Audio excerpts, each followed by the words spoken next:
shore flower, a symbol of grace and power. Минь үзэж байгаа өдрийн минь. Тэгээд би өнөөдөр нүрээ Батанга өөрийнхөө жирэмслэлтийн талаар ярдэмүү гэж бодлоо. Тэгээд оржигдор 7 сар хүрсэн. Тэгээд саяхан л амар хордлоготой жирэмсэн гэдгийг мэдээл. Тэгэл удаагүй байж амар хордлого өгөөд л яанаас тэ чадахгүй нэ би зүгээр л Монгол руу буцмаар байна гэд амар хямралтай үеүүдийг саяхан тулсан юм шиг санагдчихээн. Тэгээ би өөрийгөө жоохон хоёрт жирэмслэлт болохоор жоохон туршлагатай. Ер нь гайгүй байх гэж бодсон чинь миний энэ жирэмслэлт хоёр дахь жирэмслэлтээс нь бүр тэгсэн ондоо хэцүү юмнууд амар их гарч ийн. Тэгээ өмнөх жирэмслэлтийг бол би 3 дахь курстээ яг жирэмсэн бол төгсөх жилээ яг жирэмсэн болж исэн. Тэгээ бас л амар хордлого өгөөд тэгээд тэр үед болохоор Монголд ээж аавын хажууд байсан болохоор би тэгэж амар ингээл хүнд яагаад ингэж байгаа юм бэ? Яагаад ингэж ийм байгаа юм бэ? Ийм хэцүү байгаа юм бэ гэж нэг бодлогоогоор даваад гарсан юм шиг одоо тэгэж санагдаж байна. Тэгэл хордлого эхлээл би шууд аав ээж дээр очиод тэгээд аав ээж ингээл хажууд хоолунд юм хийж өгөөл тэгээ ингээд сахижаалаггүй чи хүчээрч гисэн ид гаргасан чамаагүй буцаа гаргасан чамаагүй ид гэл ингээл хүчээр идүүлж мэдүүлдэг. Тэгээ тэр тулд амар нэг эсвэл залуу байсан болохоор тэр юм уу чиш би тийм хөшрөөгүй л дээ. Гэхдээ 6 жилийн өмнө гэдэг чинь миний бие тэрхтээ шал өөр бас байсан байхгүй юу. Тэгээд саяны жирэмслэлтээр бас амар хордлоготой. Гэхдээ бүр амар хордлоготой юм шиг санагдсан. Би бүр ингээд үнэхэрийн бүр ингээд тойлцсон заяо. Хордлогоноос болоод давж гарч чадах юм бол яанаа л гэж бодчихсон. Нэр амар хэцүүсэн. Босч ууж чадахгүй. Тэгээ дээрэс нь хажууд хүү маань байгаа штеп. Тийм болохоор хүүхдээ бас ингээл усанд оруулах, цэцэрлэгээс нь авах, хоолунд хийх гэд бас ээж ажил байгаад байгаа. Тэгэл яа мэдхгүй тэр үе бүр миний үе амар Японд ирээд хамгийн хэцүү үе сая тэр хордлоготой нэг 4 сар. Яа зүгэрл нэрээ. Ноён нороо минь хаана урахыг бараг утсан баха тэр хордлого. За би үнэхээр чадахгүй мэн Монгол буцъя гэж зөндөө тэгж бодсон. Гэхдээ одоо хүн маань юугүй 4 сард сургуульд орно. Тэгээд 90 жил болоод хэлн овоо гайгүй болж ил дахиад Монгол руу хэдэн сар авч явжгаад хэлийг баалж байгаа юм шиг санагдаадсан. Тэгээд төрөхөд Японд ч амар их юу санхүү мөнгө ордог штеп. Тэгэл зэрэн тэгж зарлаг гарахгүйгээр өөрөө л юу яа төвчж өнгөрөөе гэл. Угаасаа өвчин биш зүгээр болох нь буцаад ингийн байдалд орох нь угаасаа тодорхой. Гэхдээ тэр хүртэл амар хэцүү байсан. Тэг хамгийн анх жирэмсэн гэдгийг мэдчихээд эмэгтэйчүүдийн эмнэлэгт ч үзүүлээд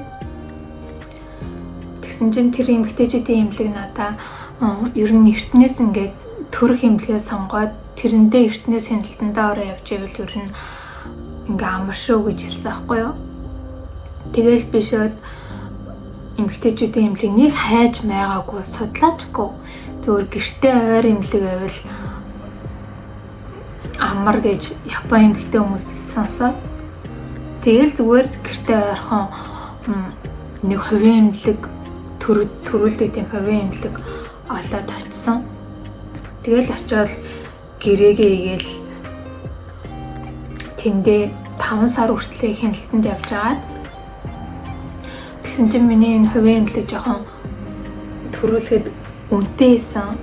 Тэгсэн чинь гэрээс машинаар нэг 10 минут яваад тийм их сургуулийн том улсын эмнэлэг байсан. Их сургууль Токио их сургуулийн эмнэлэг гэлөө. Судлаагүй улмаас нөгөө нэг яг өөрийнхөө хяналтанд орсон эмнэлгийн үнийн анх сонсчингуудаа байж болох үнийн дүү юм байна гэж бодож өрөөсөө өөр эмнэлэг судлаагүй. Угаасаа эндээс бараг хямдхан эмнэлэг одоо бараг байхгүй хаа гэл хүмүүсийн яриаг сонсоод ингээл шууд шийдвэр гаргаа яваадсан. Тэгээд яг тэр миний хяналтанд орсон тэр хувийн эмнэлэг бол бүр 65 мянга баггүй юу. Тэг яг хуу 50 маань улсаас төлнө. Тэгээд 15 мааныг өөрсдөө төлөх байсан юм. Тэгэл ангийнхаа ихч мэгчилсэн чинь эмнэлэг чи арай үнэтэй байна гэд. Тэг би харин энгийн ингээд үе юм биш үү гэсэн ч үгүй.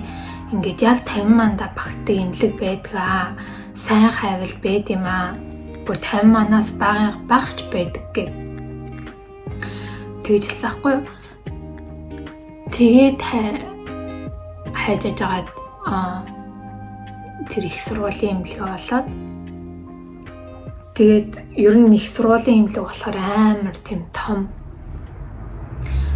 Тэгээд үнийн дүн болохоор 50-аас 55 маа гэд миний нөгөө нэг яг хяналтанд явж байгаа хувийн эмнэлгээс 10 мангийн зөрүүтэй илүү хямд байсан. Тэгээд хяналтанд байсан эмнэлэг рүү би ингээ эмнэлгээсэлмээр байна гэж хэлээд тэгээ манай нөхөр бас тэр их сургуулийн улсын эмнэлэг рүү яриад тэгсэн чинь ингээд эмнэлгээс олж болноо. Тэгээд одоо өнөөдрийг одоо хүртэл ингээ үзүүлж байгаа бүх мэдээлэлээ одоо тэр хожим эмнэлгээс авч ирээд тэгээд ингээд энд төрж болно гэд. Тэгсэн тэгээд эмнэлгээсээ бүх мэдээлэлээ аваад тэр улсын эмнэлэгт сая өнгөрсөн 3 өдөр очиж үзлэгтээ хамгийн анхны үзлэгтээ орсон. Тэгээд анх нөгөө энэ юуны хувийн эмнэлэгтээ төрнө гэд гэрээсэн. Тэр нь болохоор 1 мянгаар гэрээ ижсэн. Тэгээд улсын эмнэлэг гэсэн чи тэгэж гэрээний мөнгө зүүн гэж авдгүй юм бэлээ. Ямар ч сайн анхны үзлэг дээр бол ерөөсөө тийм гэрээний тэтэн төгрөг болно бол гэж хэлээгүй.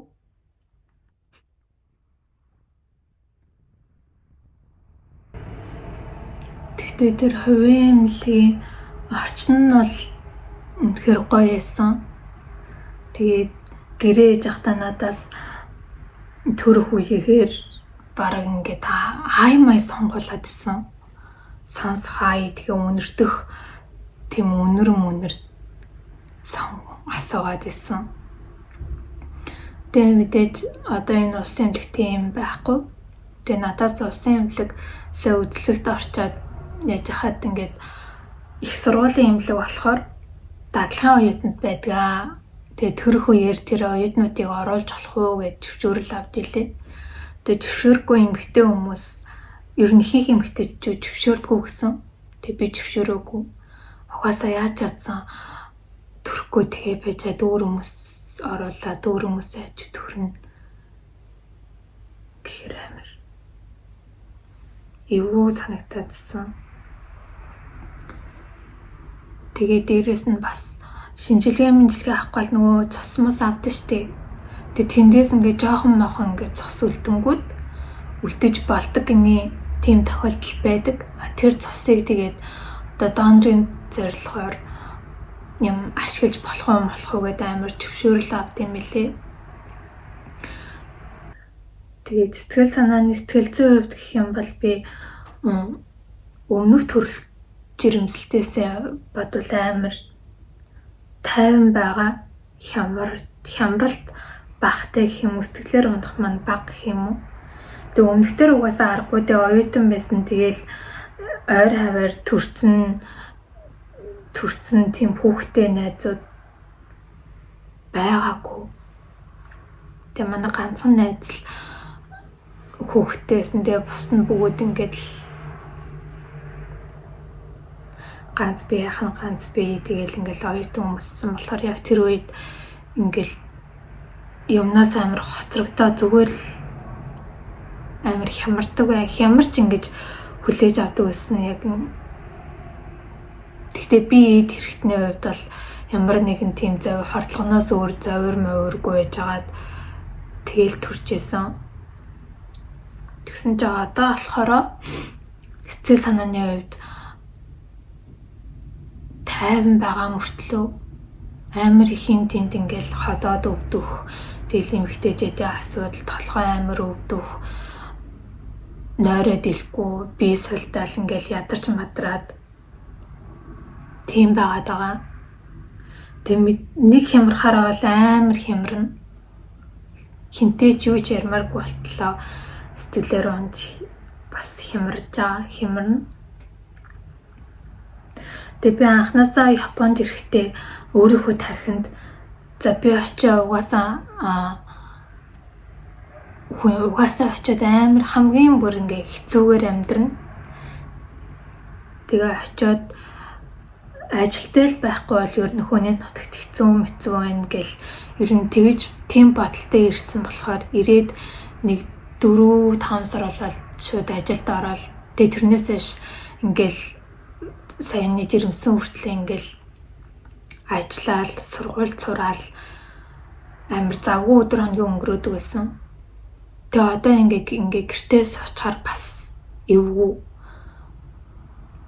яан ингээ хэрэгцээгүй болцсон юм шиг санагдаад орлогогүй болцсон. Тэгээл ингээл гэртээ өдөр хоногийг ингээл амар хийцгүүрээд байгаа юм шиг. Тэрнээсээ болоо жоохон хямарчаад идэв. Жоохон ч ер нь л яг энэ асуудлаас л хямарчаад идэв. Тэгээд өөр ер нь нэг хямрах асуудал өмнөх жирэмсэлтэй бодвол амар гайг байгаа. Тэгээ би жирэмсэн болохдоо сая жирэмсэн гэдгийг мэдээд за ямар ч гэсэн гиз том болтлоо л ажил хийн гэж бодож исэн. Тэгсэн чинь яг миний санаагаар болоогүй. Ерөөсөө яг эхлээд хордлого эхэлж явах үед ч гэсэн ингээл гүрийгээл ажиллаа хийжсэн л та. Тэгтээ үнэхээр хотлон бэлээ. Жирэмснээ өчж хордлохны өчж ухаан алдаж унж манаад. Тэгээд манай нөхөр гэрийнхэн ч гэсэн одоо ажиллаа байл гэл. Тэгээ ажиллаа болсон.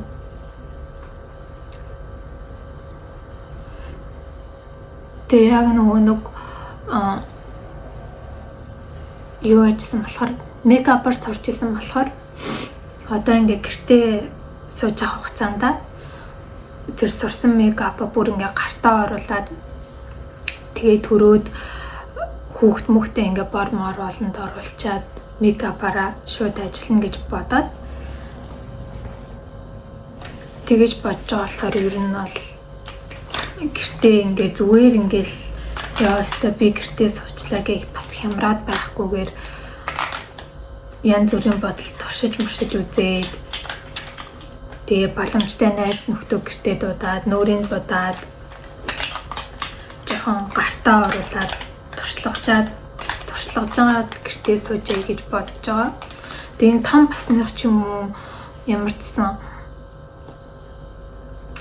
өмнөх жирэмсэлтийг бодвол арай жоохон ухаантай жирэмсэлж байна.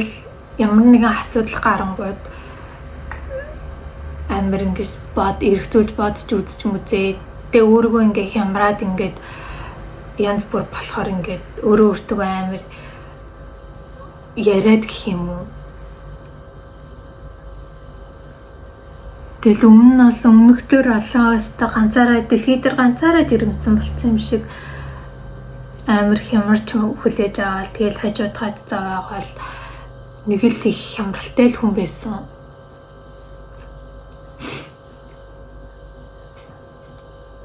Фаундейшнод хүрчихлээ.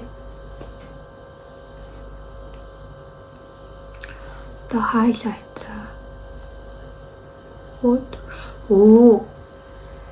Би өгөн дандаа суур фаундейшн энтрэ тавихаа өмнө ингээ консилер хэрэглэдэг байхгүй юу?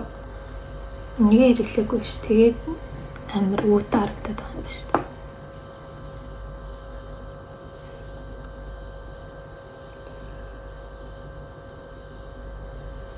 Ямар ч эмхтэй хүн тэгдэг баха. Ер нь жирэмсний одоо сэтгэл санааны байдлаа зохицуулах гэж ер нь амар хамгийн хэцүү нэг юм шиг санагдаад байгаа. Би яг хордлоготой байхдаа тэгж чадчихгүй. За би хордлогоо л тавчвал нэрэ бусд нь юу ч биш.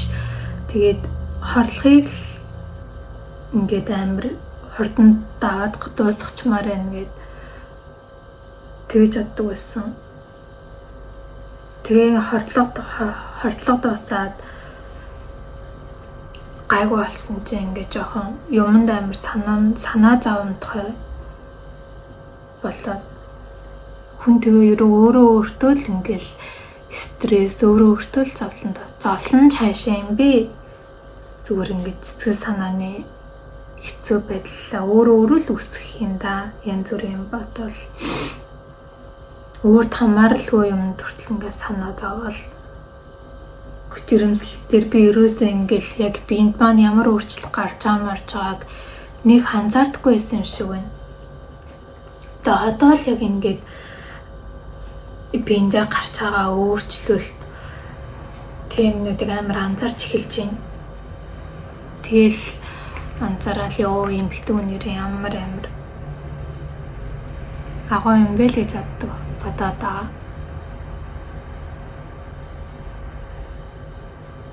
Эсвэл би айл 6 жилийн өмнө болохоор тэр үед гарч исэн биендээ гарч исэн нөгөө өөрчлөлтүүдийг мартцсан ч гэж магадгүй.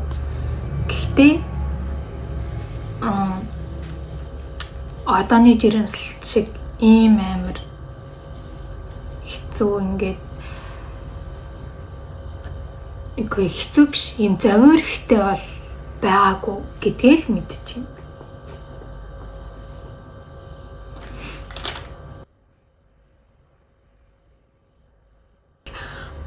Жирэмсэн болохоос өмнө яг ингэж YouTube нээсэн штэ. Тэр маань үнэхээр аз болсон байна гэж бодож байгаа бас гэж эн чинь хийх юмтай болж байгаа байхгүй юу? За нэг бичлэг хийчих юмсан гэл за тэгэл нэг бичлэгээ хийчингүүд одоо энийг эдитлэн гэл тээ бас амьдралаа арай өөр хийх юмтай. Тэг хүн ер нь тэгээ хүссэн юм хийгээл байж хаад ер нь тэгээд стресс зовлон болох л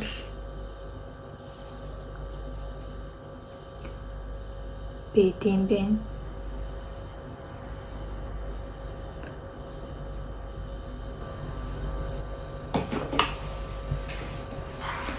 Би нүрээ бодоод дуусчлаа.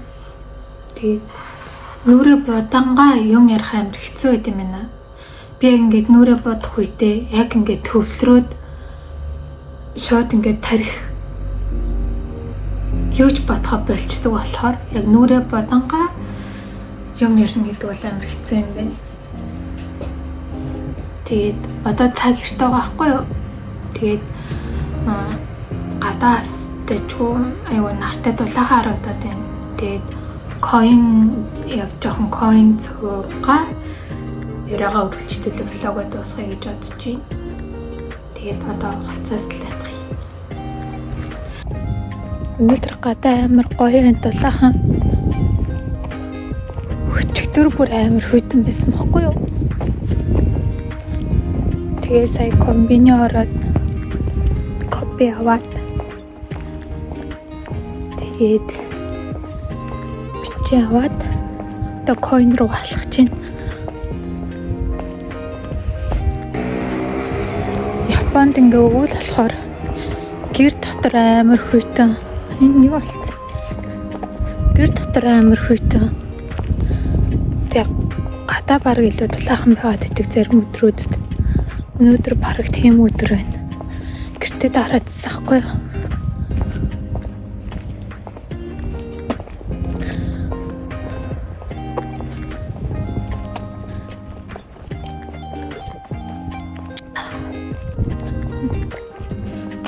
Юу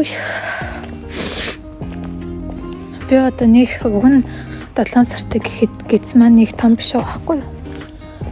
Тэгчээл миний амьсгал бүр ингээ амар халахаж малахаар давхцаад ах юм.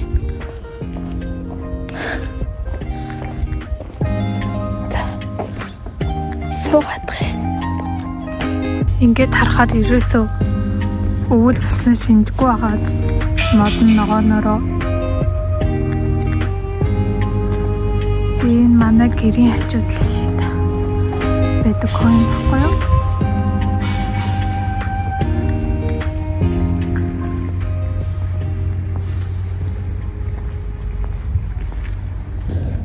Би ихтэй жирэмсэн болохоос өмнө Японд ингээд ер нь ямар жирэмслэхээр яадаг, төрхөөр яадаг гэдгийг ингээл хүмүүсээс сонсохоор амар тийм хэцүү сонсогддог усахгүй юу? Амар үнэтэй бараг нэг үзүүлэл гарангууд нэг ман болдог. Тэгээ өвчин биш болохоор даатгалд ордоггүй. Монгол шиг сар болгон цалинтай ээж энэ төр өгдөггүй. Төрөх мөнгө нь амар үнэтэй энэ төр гэж сонсч ирсэн. Тэгээ яг ингээд өөрөө жирэмсэн болоод ингээд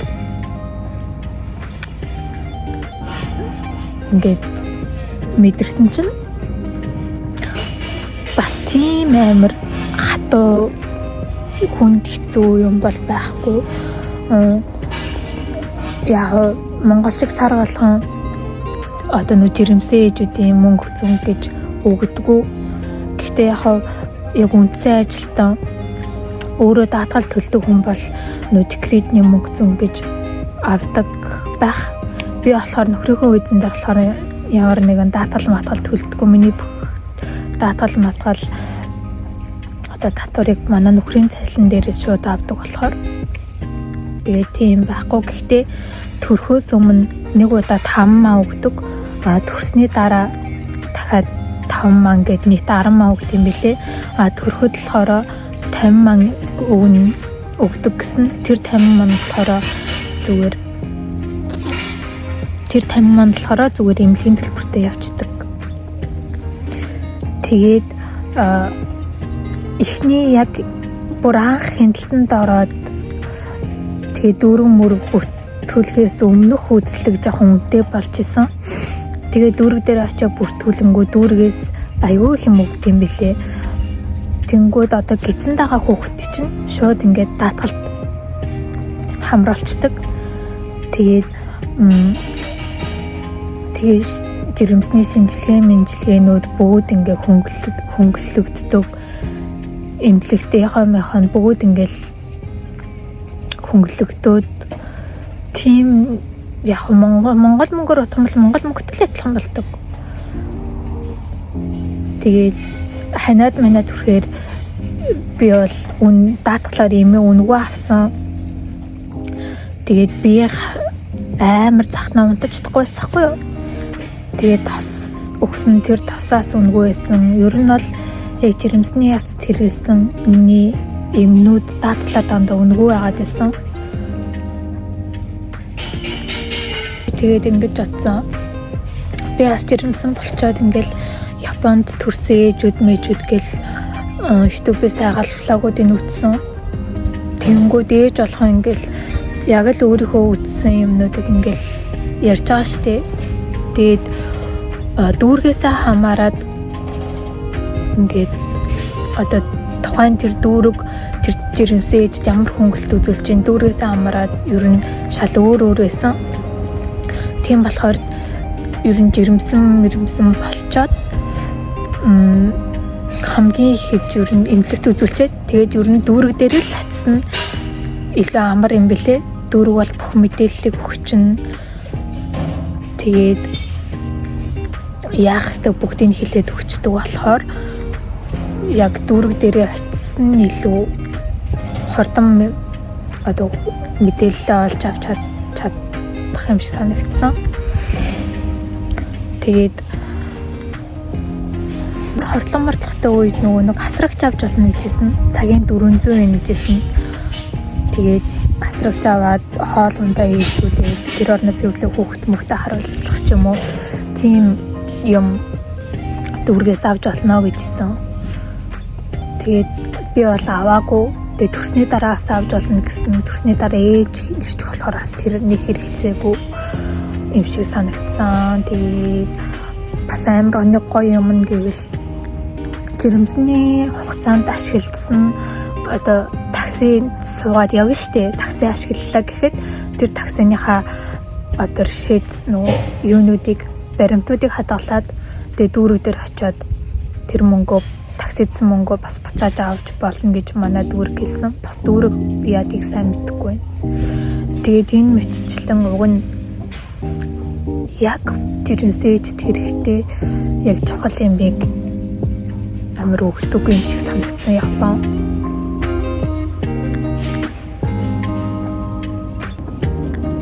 Тэгээд Японд бол жирэмслэхэд нэг иймэрхүү байна.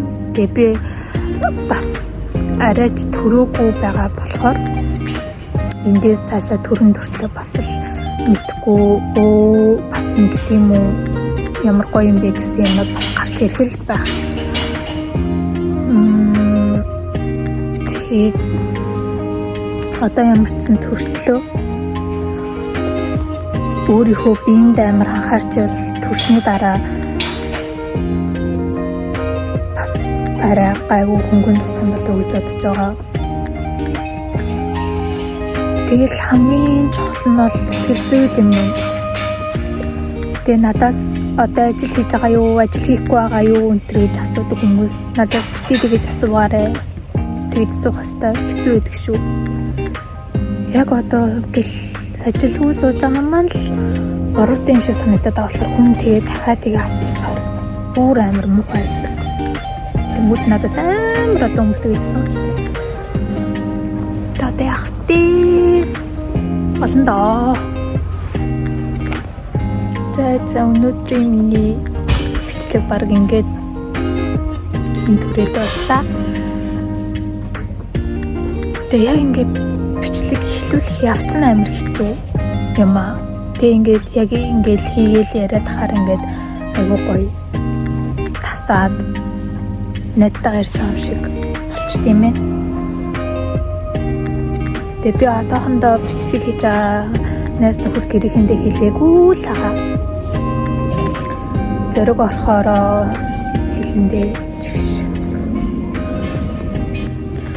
энэ хагасанд манай хүү 6 хүрч байгаа байхгүй юу? Тэгээ тэр үеийн влогийг бас хийгээд бодож байгаа. Тэгээ тэр бичлэгээрээ уулзъя. Bye bye.